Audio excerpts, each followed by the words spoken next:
पति, पत्नी और नौकरानी। शीतल और अभिमन्यु की शादी को 5 साल हो चुके थे, लेकिन अभी तक उनका कोई बच्चा नहीं हुआ था। इसकी वजह से शीतल और अभिमन्यु परेशान रहते थे, लेकिन उन दोनों से ज्यादा परेशान थी शीतल की सास, यानी अभिमन्यु की मां जानकी देवी। जानकी देवी चाहती थी कि जल्दी से जल्दी उनकी गोद में पोता या पोती आ जाए, और इसीलिए वो अपनी बहू शीतल को लेकर एक दिन हॉस्पिटल पहुंची। डॉक्टर मैडम, जरा ठीक से चेक करके बताइए ना। कई बड़े बड़े डॉक्टर को दिखाया है, लेकिन मेरी बहू माँ ही नहीं बन पाती। मैंने शीतल को बहुत अच्छे से चेकअप किया है। देखिए, बात यह है कि शीतल के अंदर माँ बनने की कैपेसिटी नहीं है। ये आप क्या कह रही हैं डॉक्टर साहब? कोई तो इलाज होगा ना, कोई दवाई दे दीजिए। देखिए, कुछ प्रॉब्लम ऐसी होती है जिनका कोई ट्रीटमेंट नहीं होता। आई एम सॉरी टू से, लेकिन शीतल कभी माँ नहीं बन सकती, क्योंकि उसके यूट्रस में अंदर से ही कुछ प्रॉब्लम है। घर आने के बाद क्या हुआ माँ? कहाँ लेकर गई थी आप शीतल को? अरे कहाँ लेकर जाती, डॉक्टर मैडम के पास ले गई थी, लेकिन तेरी बीवी तो कभी माँ बन ही नहीं सकती। मम्मी जी, इसमें मेरी क्या गलती? अगर अंदर से कोई प्रॉब्लम है तो उसमें मैं भी कुछ नहीं कर सकती। जानती हूँ, यह बात डॉक्टर के मुंह से सुन चुकी हूँ। अब दोबारा मेरे सामने इस बात का गाना मत गा। अरे माँ, परेशान होने की जरूरत नहीं है, हम सोचते हैं ना कुछ। अरे क्या सोचेगा तू?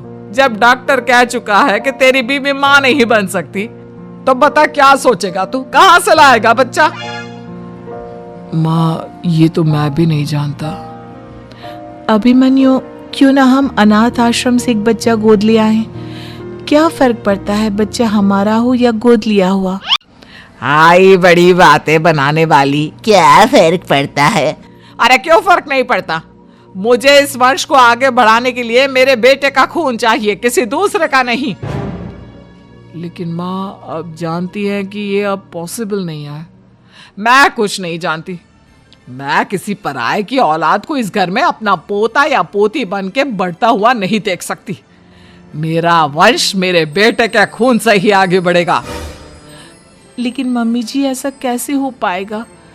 आप अच्छी तरह जानती है ना, मेरा और अभिमन्यु का बच्चा नहीं हो सकता। तो मैं अपने बेटे की दूसरी शादी करवाऊंगी, और अपनी दूसरी बीवी से यह मुझे बच्चा पैदा करके देगा। ये आप क्या कह रही हैं माँ? मैं किसी और से शादी नहीं करने वाला। मेरे रहते हुए आप अभिमन्यु की शादी किसी और से करवाएंगी? मम्मी जी, आप ऐसा कैसे कर सकती हैं? तू बस देखती जा बहू, मैं ऐसा कैसे कर सकती हूँ। कुछ दिनों के बाद, अभिमन्यु, मैंने तेरे लिए लड़की ढूंढ ली है। माँ, मैं आपको कितनी बार समझाऊं, मुझे किसी से शादी नहीं करनी है। पहले मेरी बात सुन। ये जो चमेली है ना, हमारे घर में काम करने आती है, वो तुझसे शादी करने के लिए तैयार है। मम्मी जी, आप अभिमन्यु की शादी एक नौकरानी के साथ करवाएंगी? वो इसलिए क्योंकि चमेली दिखने में बहुत खूबसूरत है, बच्चा भी सुंदर ही होगा। मम्मी जी, लेकिन एक बच्चे के लिए अपने बेटे की शादी नौकरानी के साथ करवाना, क्या ये सही है? अगर अभिमन्यु ने शादी नहीं की ना, तो मैं अपनी जान दे दूंगी। अब देख लो, अगर तुम्हें अपनी माँ की जान प्यारी है तो तुम्हें इस नौकरानी के साथ शादी करनी ही होगी। इस तरह जानकी देवी अपने बेटे अभिमन्यु की शादी नौकरानी चमेली के साथ करवा देती है। कुछ दिनों के बाद, नौकरानी से मालकिन बन के तो मजा आ गया, अब तो मैं इस घर की मालकिन हूँ। देखो, अपने आप को ज्यादा मालकिन समझने की कोशिश मत करो। एक बार तुम्हारा और अभिमन्यु का बच्चा इस दुनिया में आ जाए, उसके बाद तुम इस घर से हमेशा के लिए चली जाना। अरे जाओ जाओ, किसी और के आगे बातें बनाना। एक बच्चा तो पैदा नहीं कर सकी, बढ़िया आई। जाओ जाकर मेरे लिए कॉफी बना कर लाओ। नौकरानी मैं हूं या तुम? मम्मी जी, देखिए ना शीतल मुझसे किस तरह से बात कर रही है। शीतल, तुम्हें पता है ना चमेली प्रेग्नेंट है? मेरे बेटे के बच्चे की माँ बनने वाली है, वो जैसा कहती है वैसा करो। लेकिन मम्मी जी वो मुझे नौकरों की तरह ट्रीट कर रही है। अरे तो करेगी ना, वैसे भी बहू तुम हो किस काम की, एक बच्चा तो पैदा नहीं कर सकती। जाओ अब घर के सारे काम करो और चमेली को आराम करने दो। थैंक यू मम्मी जी, भगवान आपका भला करे। आप नहीं होती तो मैं नौकरानी से महारानी कैसे बनती। देखो तुम्हें जो चाहिए सब मिलेगा, खूब खाओ पियो, मजे की जिंदगी जियो, लेकिन बस मुझे एक बच्चा पैदा करके दे दो। कुछ दिनों के बाद, मम्मी बच्चे के लिए आपने मेरी शादी चमेली के साथ करवा तो दी, लेकिन दिन और रात का चैन मिट गया है। सारा दिन शीतल और चमेली की बहस चलती रहती है। अब शीतल को इस घर में रखने से क्या होगा, मैं तो कहती हूँ उसे घर से निकाल दो, है भी किस काम की। मैं ऐसा नहीं कर सकता माँ, वो मेरी पत्नी है, उससे बहुत प्यार करता हूं मैं। तुम्हारी पत्नी चमेली है, चमेली उससे प्यार करो। अरे तुम्हारे बच्चे को जन्म देने वाली है वो। अभिमन्यु मैं खुद ही इस घर से चली जाती हूँ। वैसे भी अपने ही घर में नौकरों की तरह रहकर परेशान हो चुकी हूँ। घर की नौकरानी मेरे ऊपर हुक्म चलाती है, वो तुम्हारी पत्नी बन चुकी है। अब मेरा इस घर में क्या काम। अभिमन्यु के बार बार रोकने पर भी शीतल उस घर से चली जाती है। कुछ दिनों के बाद चमेली एक बच्चे को जन्म देती है। भगवान ने मेरी सुन ली, मेरे बेटे का घर भर गया, उसका अपना बच्चा इस दुनिया में आ गया। मम्मी जी बच्चे को हाथ लगाने से पहले मेरी एक शर्त तो सुन लो। तुम कहना क्या चाहती हो चमेली? आपकी मम्मी को बहुत शौक था ना अपने पोते को खिलाने का। अब देखो इस दुनिया में हर चीज की कोई ना कोई कीमत तो होती है।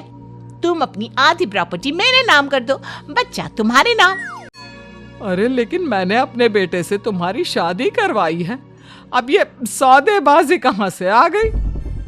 जो औरत अपनी बहू को घर से निकाल कर एक नौकरानी के साथ अपने बेटे की शादी करवा दे, वो तो सौदेबाजी कर ही सकती है ना। उसका कैसे भरोसा कर सकते हैं। मुझे बस आप लोगों की प्रॉपर्टी चाहिए, उसके बाद ही बच्चे को आप हाथ लगा सकते हैं। मैंने कहा था ना मम्मी, आप गलत कर रही हैं।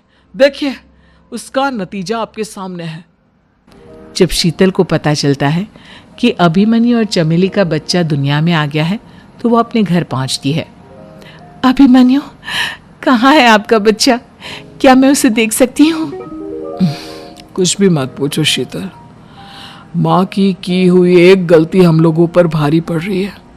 वो नौकरानी अपनी औकात पर आ गई है और अब हमसे अपनी आधी प्रॉपर्टी मांग रही है, वो भी बच्चे के बदले में।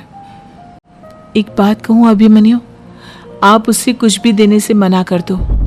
अरे कैसी बात कर रही हो, मेरे बेटे की औलाद है उसके पास, ऐसे कैसे मना कर दे?